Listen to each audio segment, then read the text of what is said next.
This conference will now be recorded. 1:02 p.m. on the 10th of August. Is there anyone from the public here today? No, hearing no one from the public. I'd like to move on to the minutes of June 8th.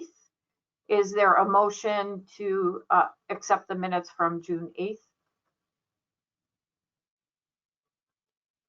Motion by Mayor Moran. David, were you? Second. I saw you. Oh, okay. Second by Paul. Any discussion? Mr. Freudman?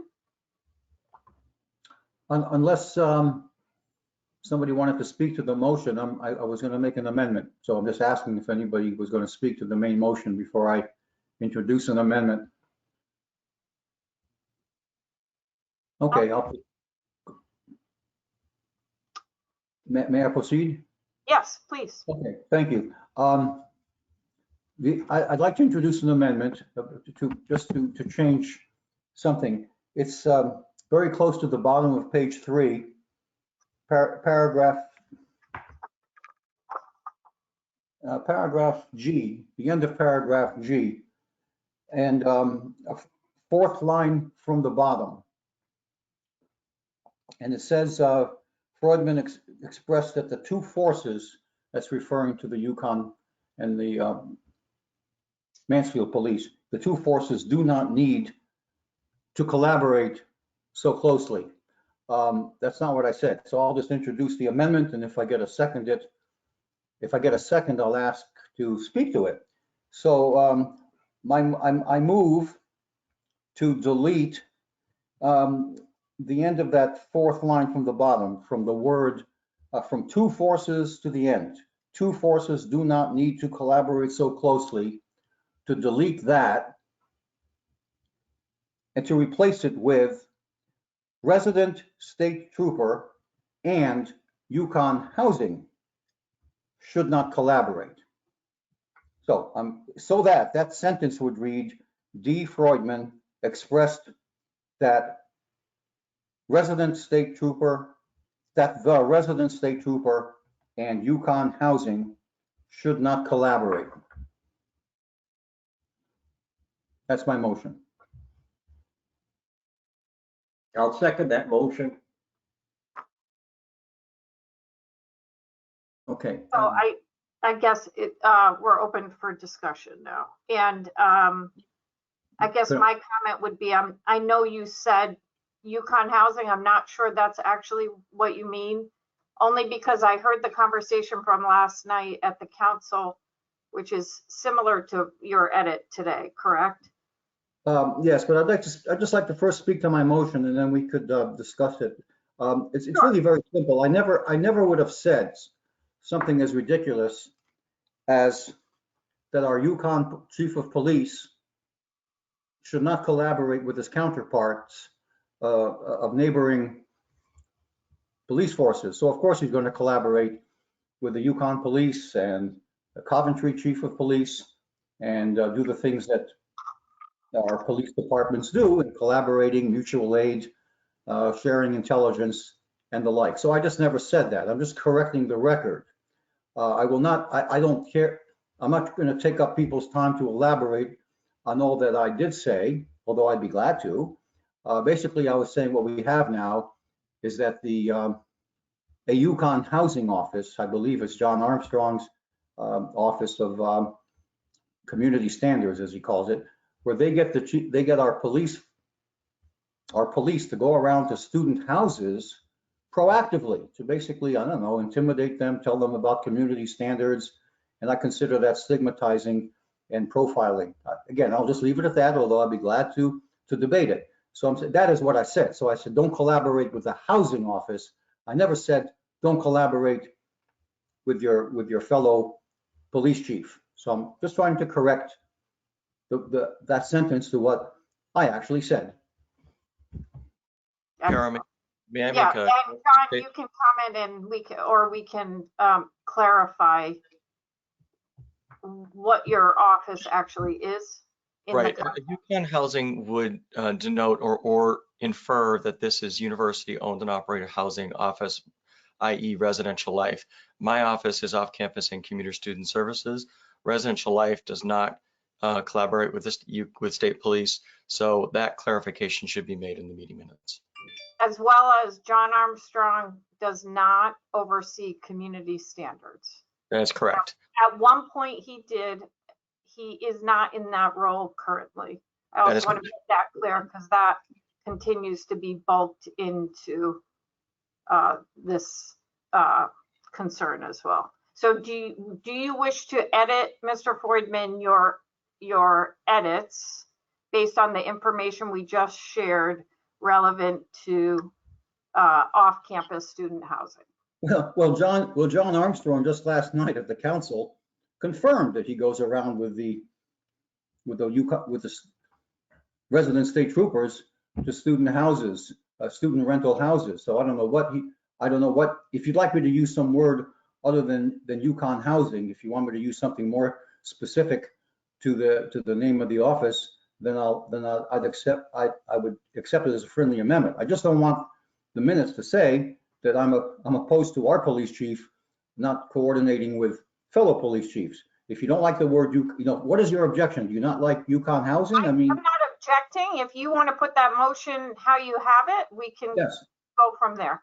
because that's what was said, and that's how even last night that was confirmed. They go with state police to houses of student renters, and without any provocation on their part, without any causative action, just to tell them how they need to behave. And I didn't think that was a role for our state police. That's just my opinion, and that's what I said, and I would like the minutes to reflect that. Mayor Murray, you're muted. Mayor, you're muted though. The sign that said I was muted was over the microphone button, so I couldn't turn it off. I'm going to vote against this amendment for several reasons. First of all, Mr. Freudman may in fact have said that. Mr. Freudman's words on this topic are based on a number of misunderstandings of factual reality. They do, however, Mr. Freudman has attempted in the past to overturn a decade's worth of collaboration building between the town and the university regarding students who reside in our neighborhoods. And that is his opinion. I understand his opinion. I disagree with his opinion, but I'm going to vote against this because the statement that he makes is based on a misunderstanding of the relationship to begin with. Mr. Holinko? Okay, look, if this is what David said, this is what David said. I mean, it's just a clear amendment, and I am just getting a little bit flabbergasted by it, what's going on here. And the thing is, if he felt that that's what he said there last time, why can't we just change and make that amendment? It's just that clear and simple.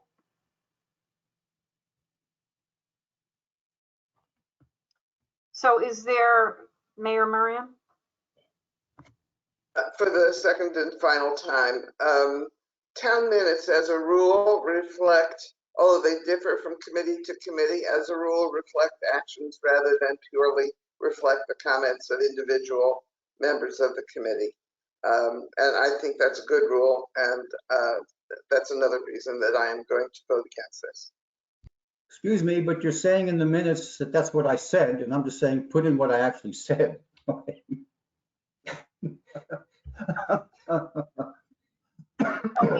I'll need your help, Mayor, with the Roberts rules. So right now we need to vote on the motion to edit, To amend the minutes. Yes, that's the first vote. So do we need a motion to? I made the motion and it was It's been made. Okay. It's been So moved, we just Freudman. need to do a roll call on the vote to amend the minutes. That's correct. That's right. So Sherry, do you assist with that, or would you like me to just call? You can go ahead and do the roll call and then I'll keep track of it. Okay, Kara, can I make one comment before we make the roll call? Is that if the amendment passes, that the language of Yukon Housing is changed to identify my office? that's not the motion. We're not, the motion is just to change, so it's to change that statement to say, D. Freudman expressed that the resident state trooper and Yukon Housing should not collaborate. Okay, understood. May I ask, is Mr. Armstrong asking that I should identify his office specifically rather than say Yukon Housing, which is much more general, that includes on campus? I don't mean to. That's correct, Mr. Freudman. I'll accept that as a friendly amendment. So instead of Yukon Housing, you could say, and help me out here, please, John, is the, off-campus commuter student service. pardon me? Off-campus and commuter student services is what it should read. Okay, so I'm changing Yukon Housing to Yukon off-campus and commuter services. And the rest of my amendment would stay the same. So it'll read, Freudman expressed that the resident state trooper and Yukon off-campus and commuter services should not collaborate, period. So that I'll accept that as a friendly amendment. And just to your point earlier, we were in fact trying to help you by explaining the distinction of the three entities at which you referred to. We weren't trying to modify your speech. So back to the motion, so do we need a second to the friendly amendment? Or are we? Mr. Freudman has accepted it as a friendly amendment.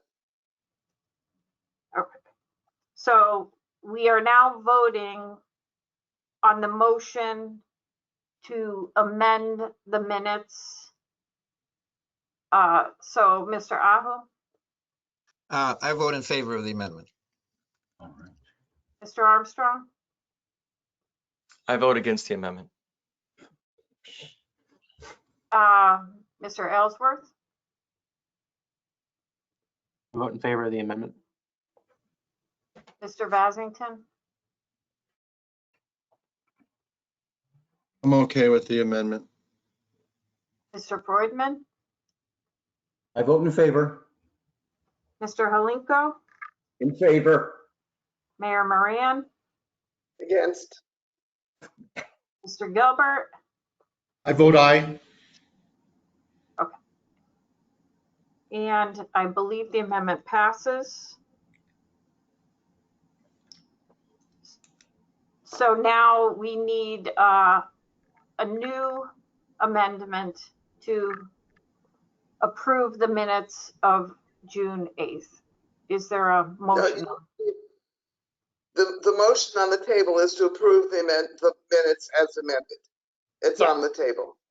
Okay, so we don't need a set. We already did that. Right, so now you just need to vote on the minutes. Okay. Mr. Halinko, did you have a question? That. Sorry, repeat that. You were half muted there. I said I would second what the mayor said. Oh, okay. For the correction, yeah. I think the main motion becomes to still accept the minutes, but as amended. So Correct. we're all on the same page, I think. Yes, we are. So we'll vote to approve the minutes. Let me just see a sign.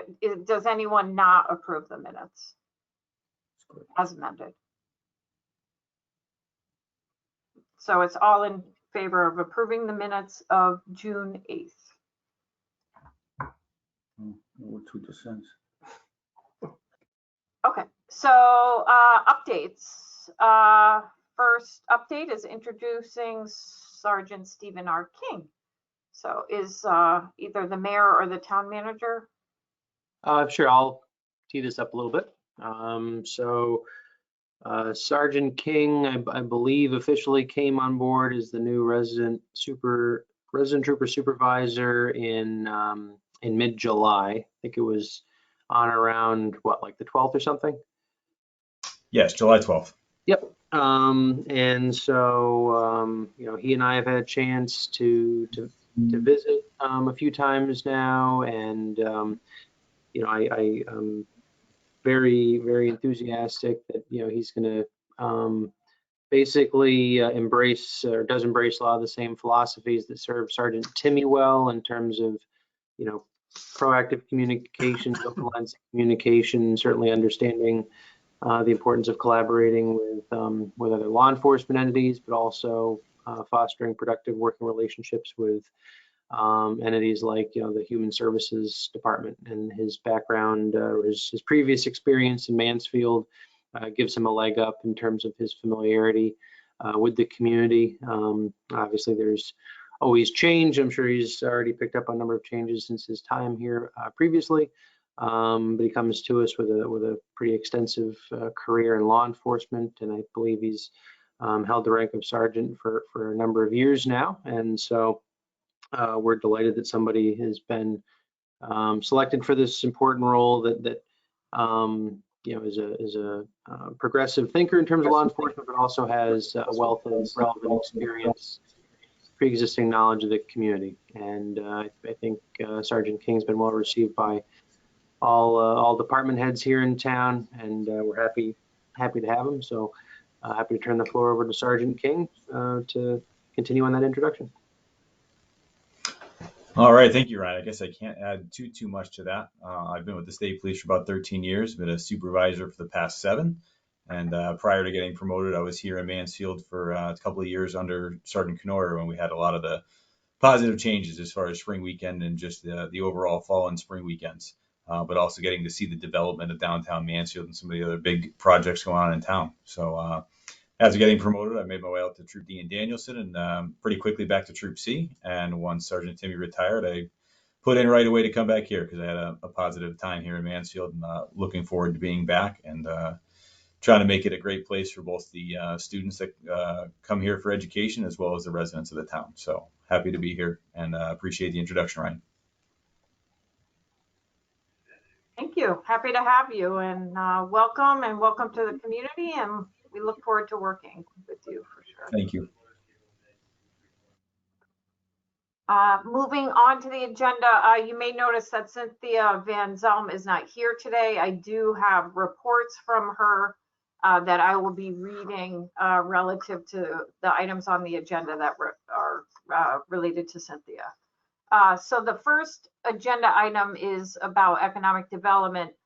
Although Cynthia actually did not give me a report on economic development, we are still working collectively on the 4-Town initiative. In addition, we've mentioned before that the town and the university meet regularly about a multiple level of subjects. And actually, I'm going to combine B and C here because they're related. We will, at our next meeting with staff to staff meeting, we'll be inviting representatives of the state Department of Economic Development to come to our meetings, where we'll brainstorm mostly about the exercise of what's the best customer for us, so that we can more clearly articulate on a statewide level what we offer, what we have available, and therefore if something's in the pipeline through the state, that they have a better awareness of what is available in this area and in this region. We do frequently get inquiries through the Department of Economic Development, through Advanced CT. So far, most of them have not been for things that we can even offer in this area. I would say that there clearly seems to be a need in the state for some sort of distribution mechanism, almost like a FedEx or an Amazon or something, because we continually get inquiries about a giant warehouse with access to transportation, and that's just not certainly what we offer in this area, especially going down 195.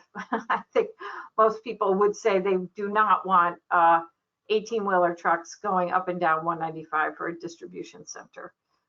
So that's kind of the general update as it relates to economic development as well as the opportunity zone.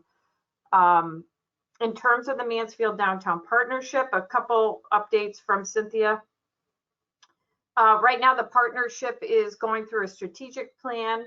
The strategic plan, we hired a consultant called Street Sense. They actually specialize in work with downtown communities, and they've been meeting with various stakeholders, and they're working on some preliminary, or they've already presented some preliminary findings.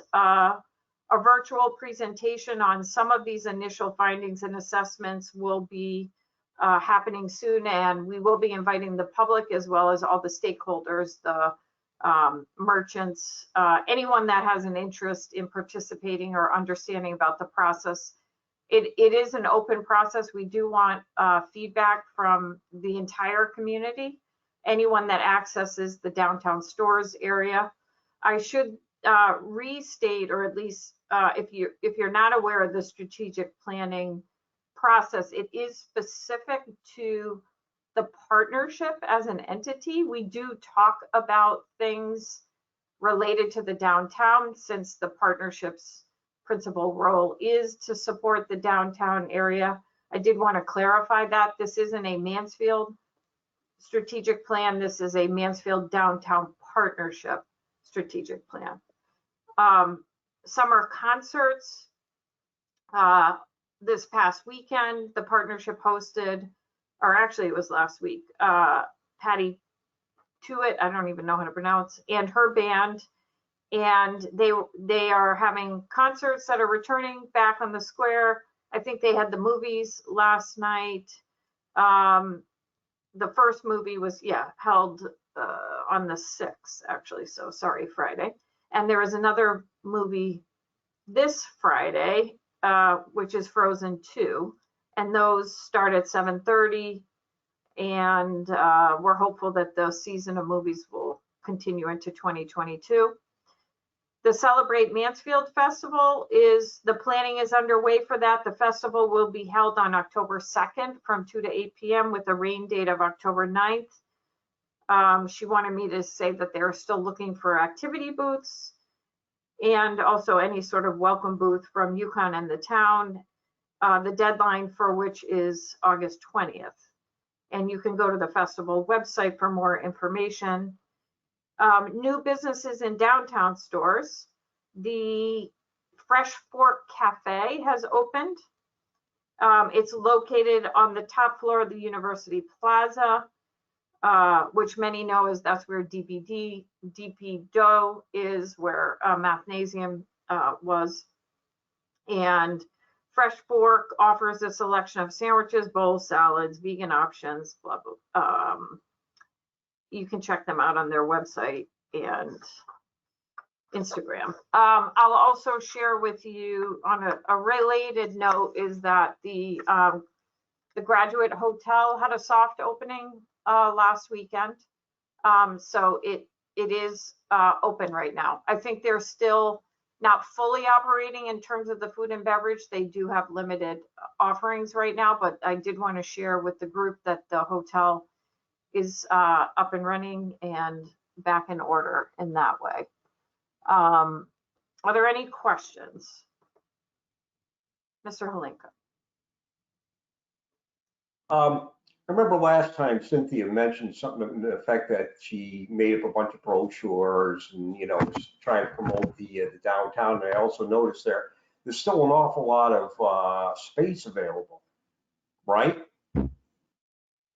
So I'm not sure what brochure you were speaking about, but I will tell you that through the partnership, first of all, the partnership, I should have mentioned in Cynthia's, as of July 1st, we have a new, as we do every year, or if we have a new president of the Mansfield Downtown Partnership, and his name is Kyle Muncy.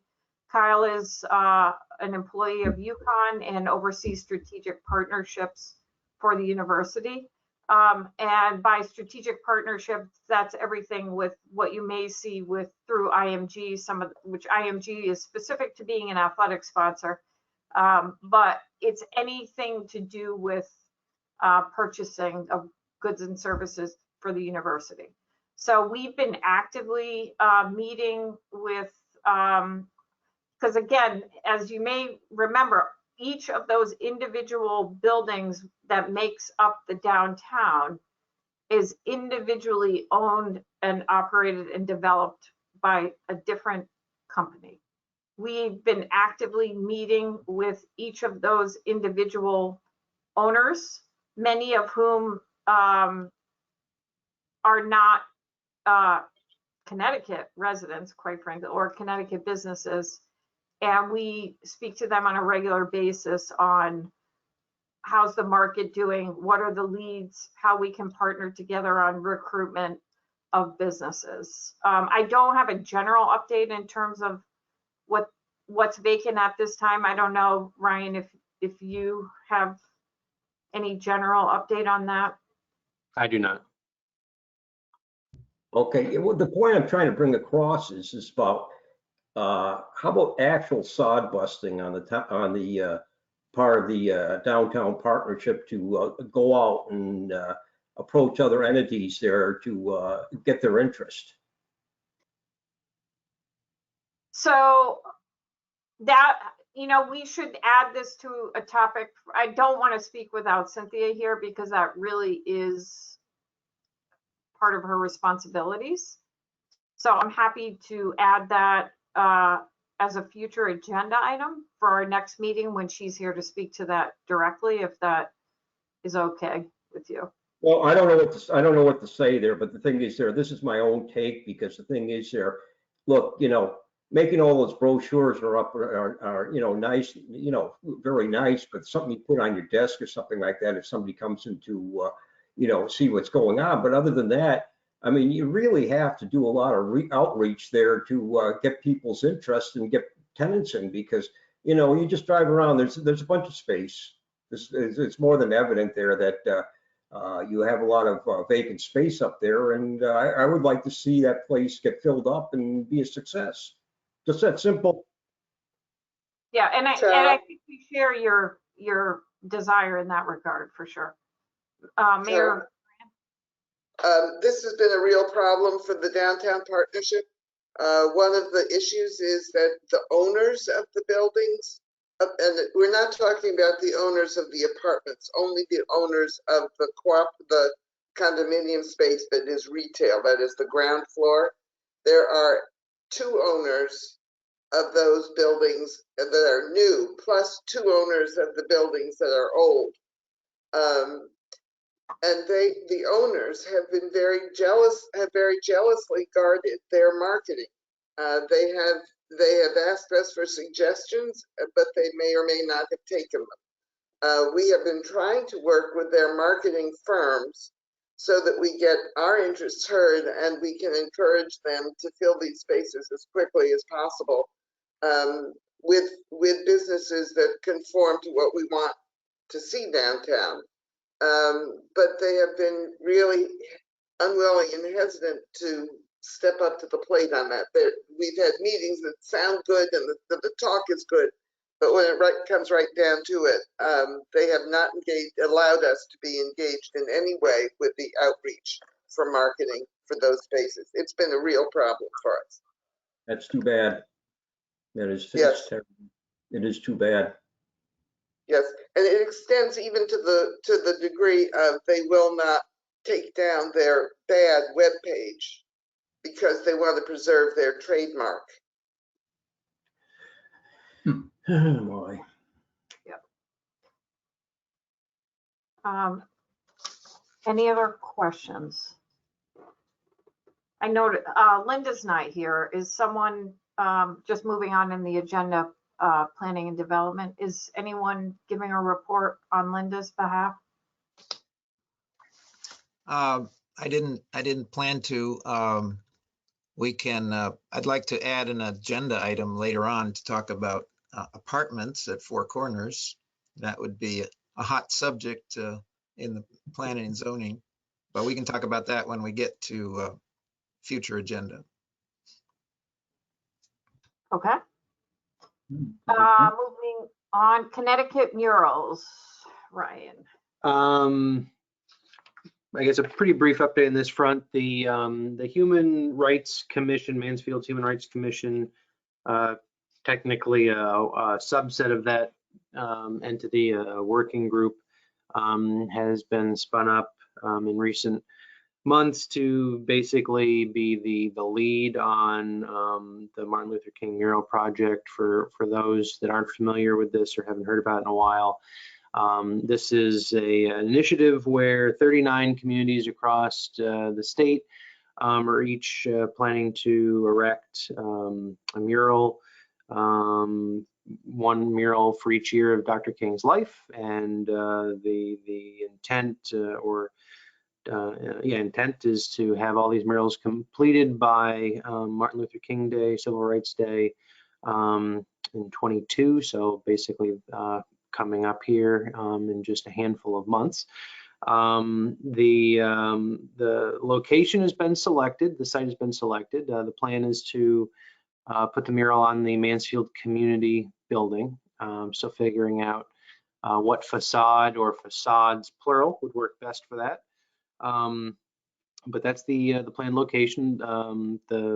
We had a lot of stakeholder input on possible sites, considered sites in the downtown area, considered a facade on E.O. Smith High School, considered some locations at the southern end of town by the mall, and ultimately this shook out as being the best location for a variety of sort of weighted factors, I guess you could say, we applied to it. So right now, in addition to the site being selected, I believe an artist has been selected that'll be spearheading the project or helping lead things and make sure, obviously, that the final product is something everybody's ecstatic with. This will be a community art project, so there will be aspects of this that are sort of all hands on deck, welcoming people from the community to participate in the creation of the mural, but those details are still being ironed out. There's also going to be, as I understand it from Glenn Matoma, who's the chair of the Human Rights Commission, I think some more robust public outreach surrounding this project in the near future. The original goal had been to have this done to tie in with Indigenous Peoples Day, formerly referred to as Columbus Day in October. And I think while that's still maybe, an October completion timeframe may still be a goal, I think for various logistical reasons, it may require a little bit more time to get this done. So that's where things stand. You can expect to hear more in the near future, but things are chugging along.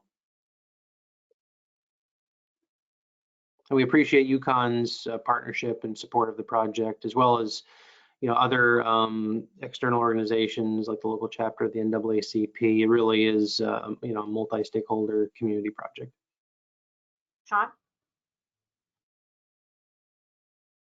Thanks, Kara. Ryan, I'd just like to mention that this past weekend I stumbled upon some murals in Providence, and turns out there's a lot of them in Providence popping up, and got to know the organization that manages that sort of public art. And I immediately thought of your last report about this mural, and thought I'd make a suggestion that when you get to the point of considering what it looks like in the end and how it's presented, what was really striking to me in Providence is how they presented themselves at night.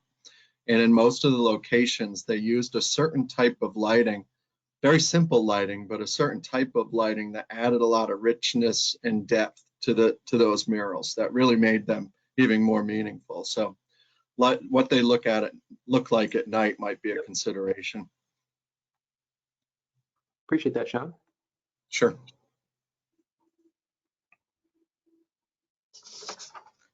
Any other questions? No.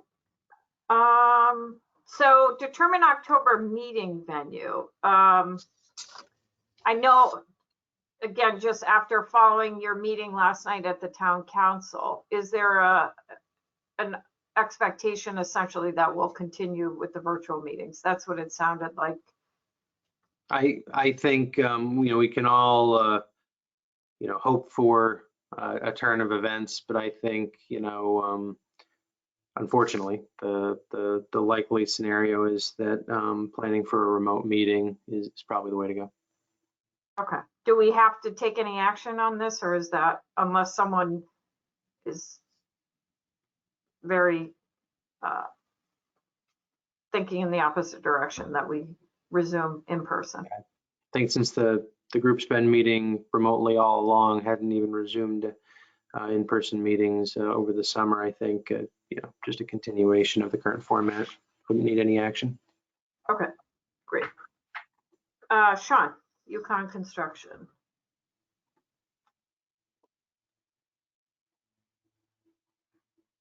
All right, Kara, did you call on me? Yes, you're next on the agenda. Yukon Construction update. Got it. Thank you. The window's open and there's a large vehicle passing by right on time. So I guess I'll go in the same order as our last meeting report and start by letting everyone know that we did hit our August 6th milestone for reopening Hillside Road and the campus's first roundabout. So it's been open since first thing Saturday morning, and no issues to date. It is still part of an active construction zone. For instance, the pavement markings that are currently just chalked out and laid out won't be put down permanently until tomorrow evening. But there's police presence on site when there's activity through the intersection, and everything, as I said, so far so good. There will be, we did issue out some guidance about how to use a roundabout as a motorist and as a pedestrian. That went out to the campus community a couple of days ago and continues to go out on a daily basis up until faculty and staff return next week. The remainder of that project, as I've stated in the past, will remain in construction until through next summer of 2022, with the goal of opening our new science facility for the fall 2022 semester. Work at Hockey progresses. My last update, I mentioned that we were in communications with the neighbors on blasting and tree clearing. Those operations have since concluded. No issues there. We've been monitoring stormwater and dealing with any complaints as they come in. It's been relatively quiet on that front in the Separatist Hillendale neighborhood. I will remind ourselves that there will be periods of time where we'll be in contact with the Public Works Office with the town about use of Separatist Road and Hunting Lodge for construction vehicles on occasion when they're unable to navigate through campus due to other closures and detours. Particularly if there is any heavy truck traffic, we'll certainly stay ahead of that and notify the town in advance. Other than that, work on campus for our larger projects are winding down. We're reopening sidewalks. We're getting ready for our landscaping season and putting down grass and planting trees. Things are getting back to normal best they can. And so we're looking forward to everyone coming back and having that level of normalcy again on campus. Happy to field any questions. Mr. Holenko?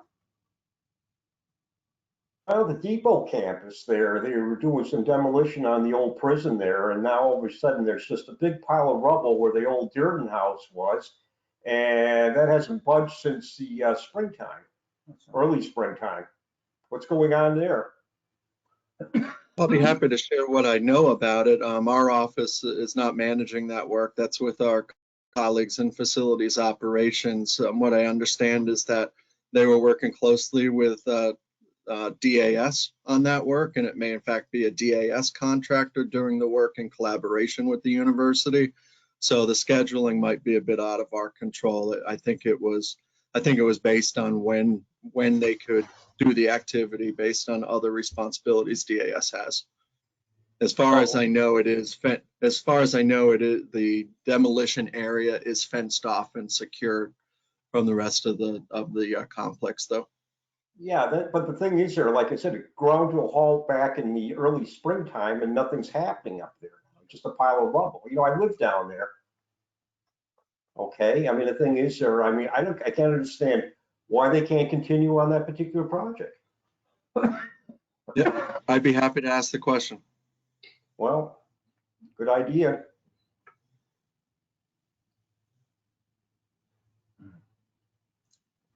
Any other questions? No? Okay. Moving on, next, I'm going to give a Yukon Fall plan update. And John Armstrong will follow my update with an update on some of the things he's doing. I'm basically going to read a lot of data, and full disclosure, much of this is what was presented to the town council meeting last evening by our Dean of Students, Ellie Doherty. So Yukon Fall plans, on August 16th, I reported in the minutes, that was the date that employees were, it was suggested that that be the return to work date for most employees. Essentially, though, the university's approach has been that supervisors in all the different departments do still have authority or flexibility in terms of working with their employees on what a hybrid model may look like moving into the fall. So what you're unlikely to see is that on August 16th, 4,000 employees are returning to work. I don't know at this time that there's any definitive data on how many people are returning or how many days a week. I can just speak for the two offices that I oversee. It's each office is a little bit different, but most employees are working within a hybrid model of coming to the physical campus certain days a week, and then also working remotely other days of the week. And many departments are not actually really going into a full hybrid model until after Labor Day. Mostly, I think, related to the K through 12 school system and getting kids, back to work, back on the bus, to college, etc., and just how that will impact them, and also just, going back to some sense of normalcy. So you might not see a real change in kind of the ebb and flow of the campus population until after Labor Day. There are approximately 11,000 students that will reside in the residential community in Storrs, which is roughly 97% of the capacity of our residential population. Beds are being set aside, as they have been for all of the last academic year, as use for medical purposes related to the treatment of our students. On August 24th, that's when early move-in will start. And just for context, typically early move-in would have started prior to August 24 in other years.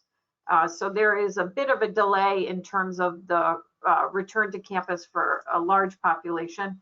And that will be approximately 1,000 to 1,500 students that will be moving in on or about August 24th. The rest of the residential population will move in the weekend of August 27th through the 29th. Of the Storrs residential population, as many of you know, the university required vaccinations for students that are coming for in-person learning. 92% of the students returning will be vaccinated. And as we've also reported, there was a process by which students could request an exemption to the vaccinations. and approximately 500 students in the stores community participated and have accepted, were accepted as an exemption. Again, last evening, Ellie and John did a presentation to the town council meeting where she dove a lot deeper into some of the questions and into some of the data. So if you have very specific questions, I'd actually request that you refer to that meeting so that you can hear directly from Ms. Doherty about the specific data, because there were a lot of questions last night about that. And we also understand there was a Hartford Courant article that came out with some incorrect information, not only about the town of Mansfield, but some of the reportings related to the university as well. 91% of classes will be held in person, and all students attending an in-person class were required to be vaccinated. So when I talk about that vaccination figure, that's anyone that's coming for an in-person class. So that could be a student who was residing in an off-campus location but was commuting to campus for an in-person class. Masks will be required indoors for the entire campus community, not just students.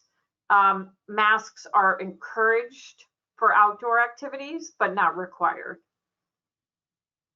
The COVID dashboard is still very active. If you look at it now, it has transitioned to what was predominantly updates about the COVID in general, whereas now it's very much focused on vaccinations, but it will be updated on a regular basis. Something else you'll notice on the COVID dashboard is we are leveraging a color-coded alert system that is specific to our status within COVID. Right now, we are opening the campus in orange, and if you go to that COVID dashboard, there's actually a link to more information about what the different color codes mean and the designations of those color codes. But in general, the color-coded system provides guidance relevant to masking or not masking, socially distancing, and even in some instances, if we're allowing third-party access to campus. And there is I mentioned a link there that's called a non-academic gathering guidelines, and that's mostly for how we're going to operate in terms of hosting events. It's not explicit. The guidelines don't go into the detail about Jorgensen or some of the performing arts centers, because there are different guidelines for the performing arts, but that is a baseline of where you can go if you're curious about information. One thing I wanted to mention, only because this group often talks about it, parking. So parking is moving to a virtual enforcement on campus. Actually, I think it may have starting August 1st. So many of you know, employees, we pay to park on campus. We're given designated areas to park. Visitors are advised to park really in the garages, unless there's certain enterprises on campus that have regular access from the general public, and as a result, they have specific spaces specific to the general public. But if you are driving on campus and you no longer see hang tags, you're probably used to all the UConn employees having a hang tag. They're doing away with the hang tags. So that does not mean that they're not enforcing the parking. So I want to make sure folks don't not see a hang tag and think, oh, okay, what's going on? UConn's not enforcing the parking. So the parking is, it's called a license plate recognition enforcement. And I'm just reading specific on their site. The upgraded management and enforcement will use car-mounted cameras to read and match a vehicle's license plate to its university permit record and determine if it's authorized to park. And that also allows multiple, just like now you can have multiple cars under your parking. This means you don't have to, worry about transferring the hang tag from one space to the other, one car to the other. So that was my update. Why don't I let John give his update and then we can answer any questions. Thank you, Kara. I'll share my screen and know if folks can see this. Hopefully it's visible to everyone. Yes. Great, thank you. As typical this time of year, my office, Off-Campus and Commuter Student Services, engages in a number of different outreach and engagement activities with students off campus. We collaborate with property managers, different programs at the university and departments, as well as external agencies such as Mike Tintu's office, Housing Code Enforcement Office, and the State Police. So thank you, Sergeant King. To start, welcome Sergeant King, and thank you for our initial meeting to talk about some of the outreach we'll be doing. And also I want to thank Ryan for the work he has done with me on collaborating on a letter that we use as a talking point for students when we visit them off campus. And the letter is very specifically a letter that welcomes them to the community, but also highlights that in the community there are a variety of different people living here. And also there are a number of different ordinances that students should be aware of. So it's a great letter that helps students understand what it means to live in a community. For many of our students who move off campus for the first time, they are experiencing a high learning curve, and that learning curve is something that we help them adjust to and understand what it means to live in a community. And a number of our initiatives that I'm sharing here will include both students that live off campus and students that are commuting to UConn from outside of the community. And those are two very distinct communities that we work with. So to start things off, the week of August 23rd, our single family rental visits begin. Some of those will be done with Sergeant King. Some of them will be done by folks in my office as well as myself. Those will continue all the way through from August 23rd through October so that we can reach as many off-campus single family rentals as possible. On Wednesday, August 25th, as typical, prior to the beginning of the academic year, we have a property manager and community partners meeting. And that meeting includes property managers, UConn and town officials. Information is shared about the fall semester. Much like Kara just shared, we'll share information on the COVID dashboard, what the on-campus population looks like, as well as information specifically around the campus climate. So we will talk about that at that first meeting. It's a wonderful meeting to help us start with our engagement throughout the academic year. And property managers are also included in that discussion as we begin to look at their apartment complexes and visit those apartment complexes. Those are done separate from the single family rentals and done in a very specific way. On Saturday, August 28th, we are offering a new commuter orientation. So our students that commute from home, we're offering them the opportunity to learn a little bit about being at UConn, what it means to be a commuter, areas where they can find locations to hang out, including the Student Union, Wilbur-Cross, and other locations and things they should know as being a commuter. And in the week of August 30th, we start our apartment complex rental visits. That includes locations like Hunting Lodge Apartments, Celeron Apartments, Carriage House, and Orchard Acres. In the first week of October, we do a Commuter Appreciation Week, and that really involves both our students off campus and our students that are commuting to campus. And then finally, just prior to Halloween, we do an event that is down on Carriage House, just off of Hunting Lodge Road, to encourage students living on Hunting Lodge Road, encourage students at Hunting Lodge and Celeron to attend us. We invite wellness, AOD offices, the police agencies. We do programmatic events to encourage positive behavior at Halloween.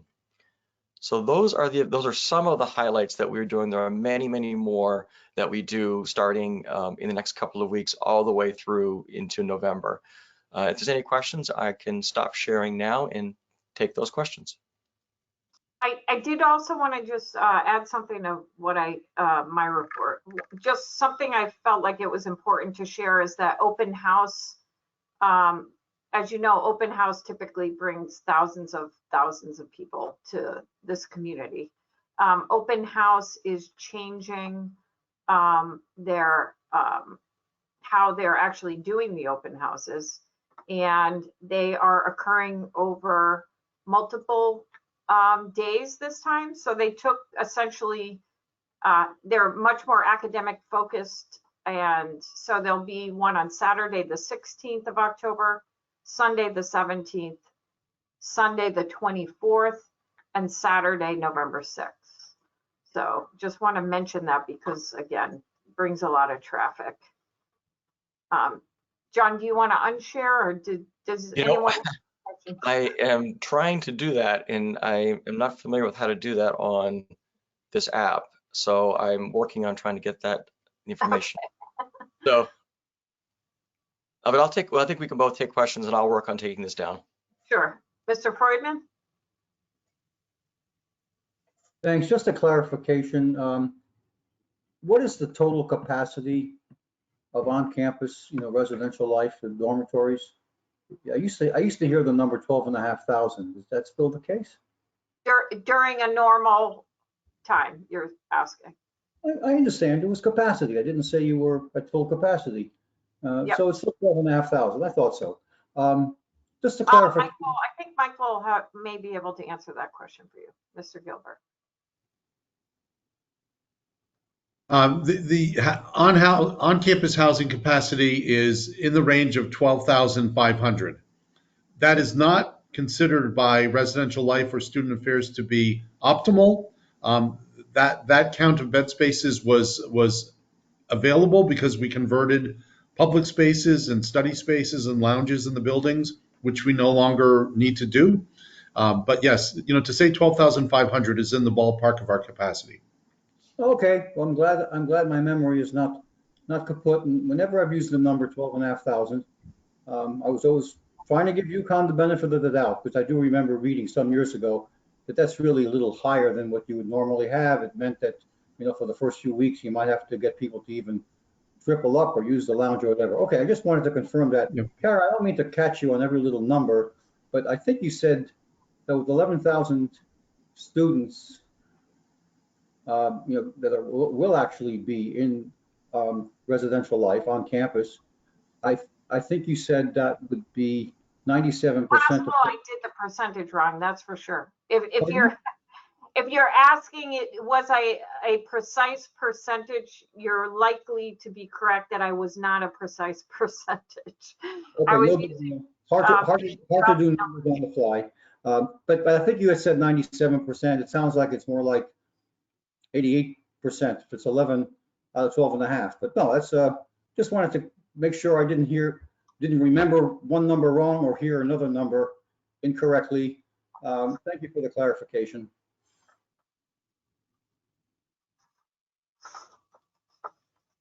Are there any other questions? Paul? Yeah, I don't want to waste people's time if the vaccination issue was discussed at length last night. I didn't listen to the town council meeting, but I'm concerned about the number of people who do not have doctors' excuses who nevertheless are allowed to come without being vaccinated. I imagine that issue was brought up last night. Can someone just bring me up to speed on what was said?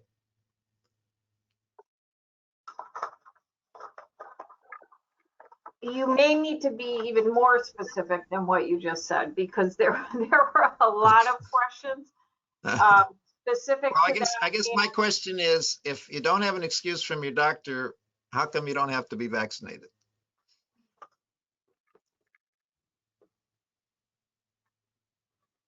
Do you want to answer that, Michael, or I can attempt to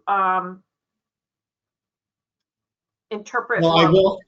Sure, I'm happy to comment that the university and other communities are dealing with and working with an emergency approved vaccine. It has not been fully approved under normal protocols and distinctions by the FDA, and so we have to be mindful of the fact that there are other reasons that can be considered legitimate and sincere. So there are other reasons that the university considered. Okay.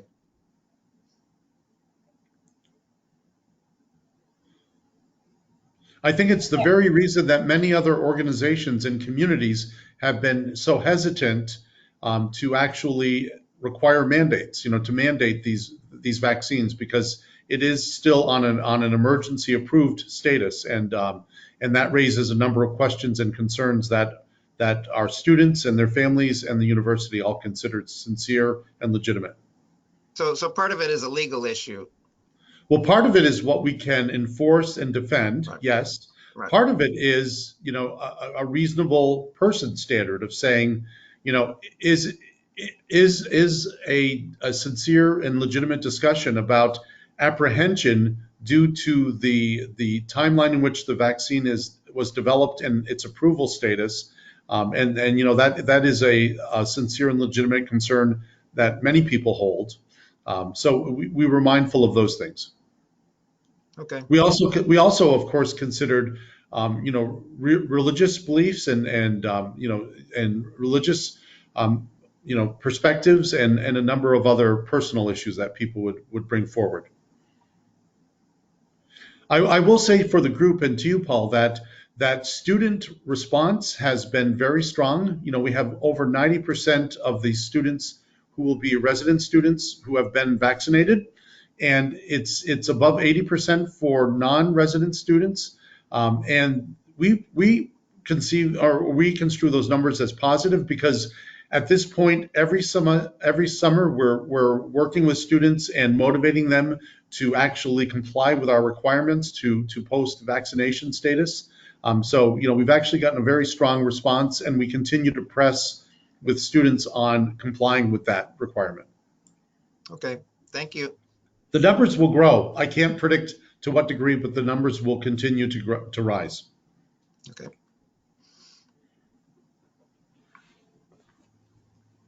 Okay, moving on, Ryan, town update.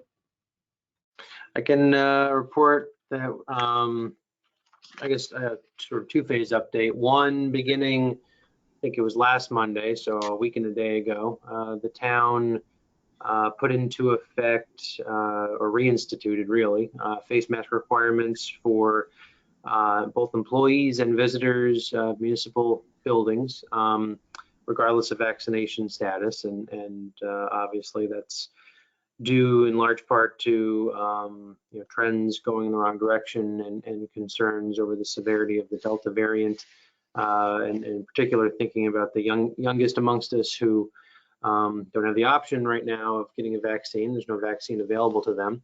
And then last night, the town council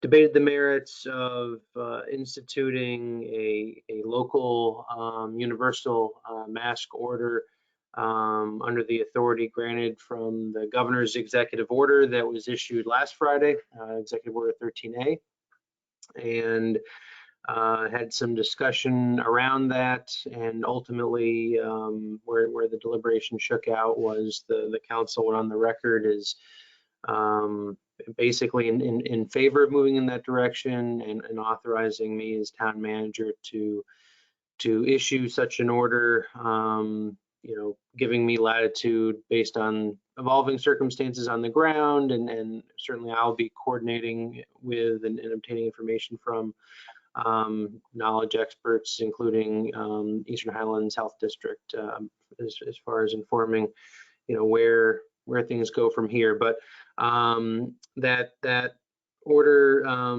is forthcoming. I'm working with our town attorney on the precise language, because last night was basically just an authorization empowering me to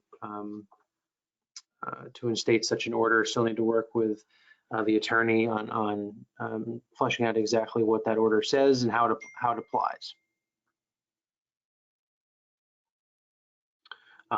Last thing I guess I just say on that front, this won't surprise anybody, it's kind of common sense, but given where we stand in the month of August, I think a large part of the impetus on the council's part in terms of acting now, as opposed to kind of adopting more of a wait and see approach that you see a lot of communities doing as far as this new executive authority that's been granted, is recognizing that we are a university town, and students returning to campus. No one's obviously saying there's malicious intent here, but just you have a significant increase in the population forthcoming. more people from different parts of the country and parts of the globe that'll be mixing, and so instituting a mask order now, getting out in front of that seems to be the public health smart thing to do. Thank you. Any questions? John? Ryan, thanks so much for that update, and agreed. Having the mask update around as students return is a good idea. With the businesses and community locations where masking is required, will we also see signage on the front doors with that information as well, as different locations have different standards? Yeah, I think, exactly what that's going to look like is still being sorted out. The timing of this, we are, at the end of the day, a relatively small municipal shop, and a key staff member that I'm going to be leaning on to help with the outreach portion of this, Margaret Chady. This having to coincide with her being away from the office, so I want to get her involved in the conversation, others in terms of what signage, where that signage goes, what the messaging says, but certainly, yeah, an order is only as effective as, the way you communicate it. So. And Ryan, I'd like to offer, once that has been established, my office would be happy to help communicate that out to students living off campus and community campus so they're aware. Appreciate that offer. Okay. Moving on for other business, I wanted to let the group know that we're working with USG on identifying a new student representative to the committee. Many of you knew Noah. Noah Frank was on the committee. Noah is actually now a student trustee for the university, so he's joining the board of trustees. So I'm working with the new USG president, whose name is Mason, and we'll have a student representative here for the October meeting, but would prefer to have a conversation about student engagement when the student is actually here. So we'll move this agenda item to the October 12th meeting. So future agenda items, Paul, you had something to add. Yeah, I think one thing we should put on the future agenda item would be to discuss about the university allowing the town to have apartments or not at Four Corners. We've invested a lot of money in the sewer project. We were hoping to construct some apartments there. We've been blocked. And of course, the town gown committee is a logical place to discuss these issues and see if there's any possible compromises we can work on. We probably should have been talking about this for the last 2 years. It's better late than never, but I think this is something we need to try to discuss, try to figure out how to resolve that. Oh, I also have another agenda item. I've got 2 agenda items. I've got one that's a lot easier. That's a tough one. I've got another one that's a lot easier, and that is the hotel that just opened. For many years, the hotel had a very quiet air conditioning system, and this year they put in a very loud compressor. And Sergeant King has gone to talk to them. It's creating a nuisance, particularly for one resident on Hillside Circle. Now it's kind of an unclear. So the town is bothered by a contractor on university land.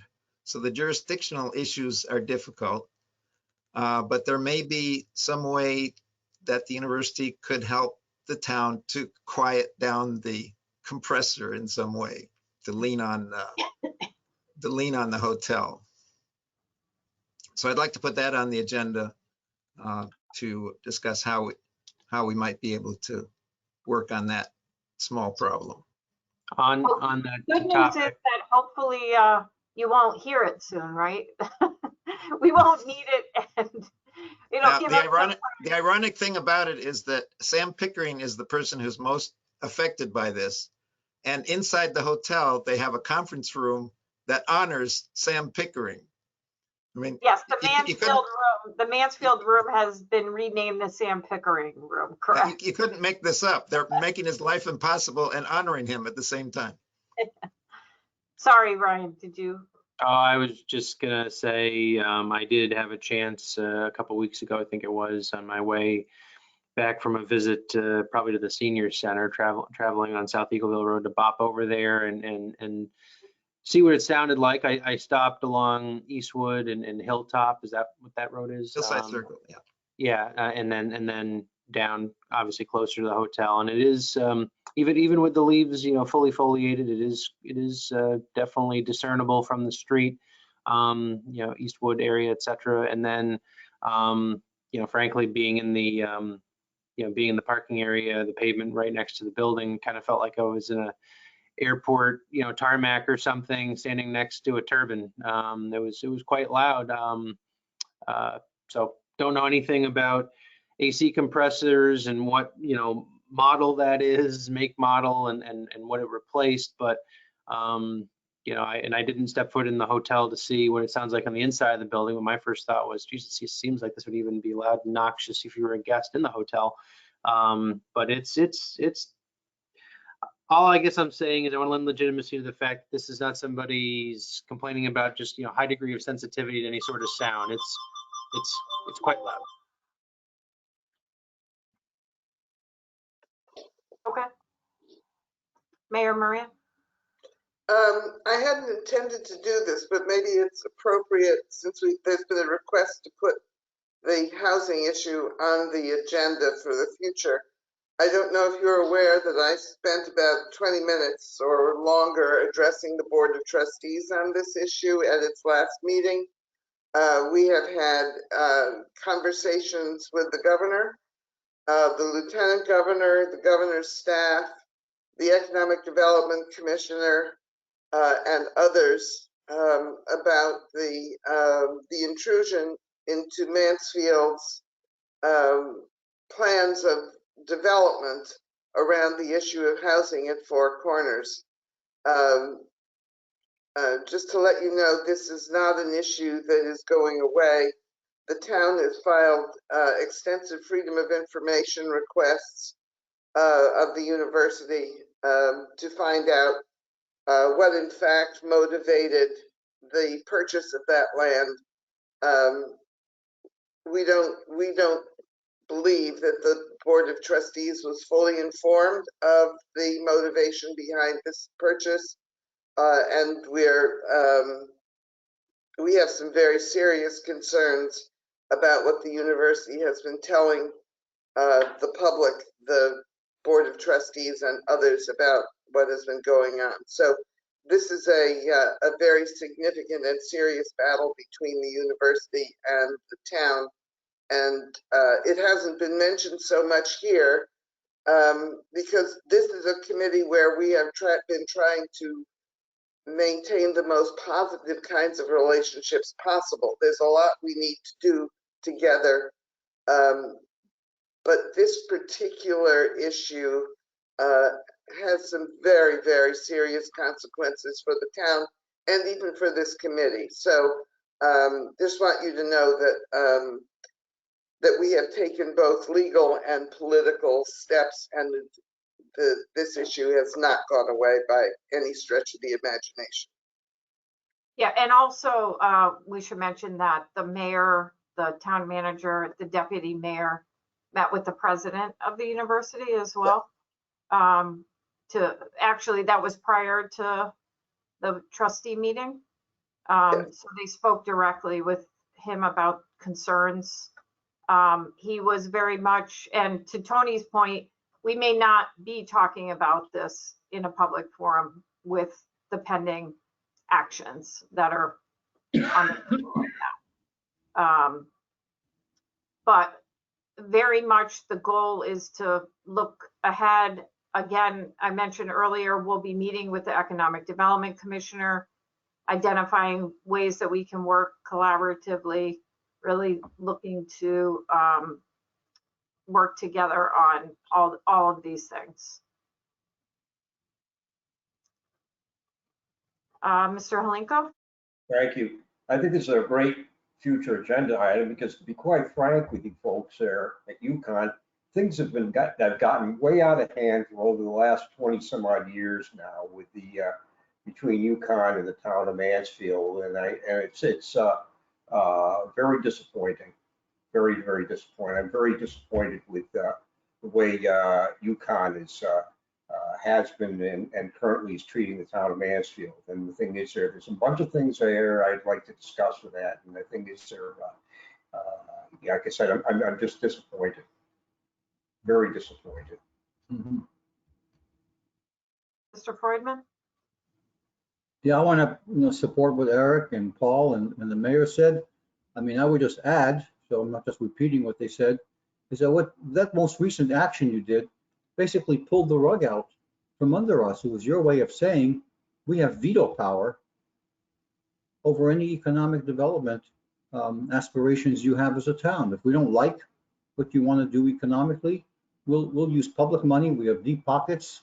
We can use the money any way we want, and we'll teach you a lesson. We'll not only take it off the market, so nothing will go up there, but we'll make sure nothing goes up there forever, because it'll be UConn property, which is state property, and so there you'll never collect a dollar in property values, even for raw land, let alone the possibly millions of dollars a year we might have garnered in taxes and sewer fees. I mean, if you could do a little soul searching and say, what kind of corporate neighbor do you want to be? You have absolute power because I guess the legislature has given it to you. And also, there are a lot of secondary effects we don't see. Businesses that might have considered moving into what could be a commercial zone will say, well, look, we don't know if UConn will be happy with that, and maybe they'll tie us up in court, and who needs that? So they'll just stay away. We'll never, we'll never see them. So this can have long-term ramifications. There are businesses that might have fed off of the residents there, and might not hear from them. Anyway, I've made my point. I hope you'll take all this into consideration. But it's not a matter of meeting with the state's Economic Development Commission. It's would you modify your behavior, not to bully the town. Mr. Halenko? Okay, let me add this one last thing. I've always contended to say there that I'd like to see UConn be part of the town, not the town. I'd like to emphasize that, part of the town. And realize where their place is, what the town does, and like I said, part of the town.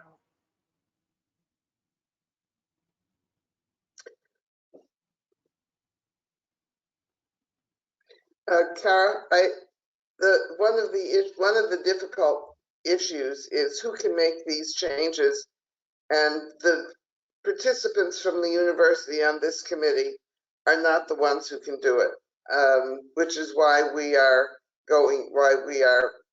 looking for freedom of information requests, why we are looking for potential court cases, and why we are looking at the forces that have some control over the university.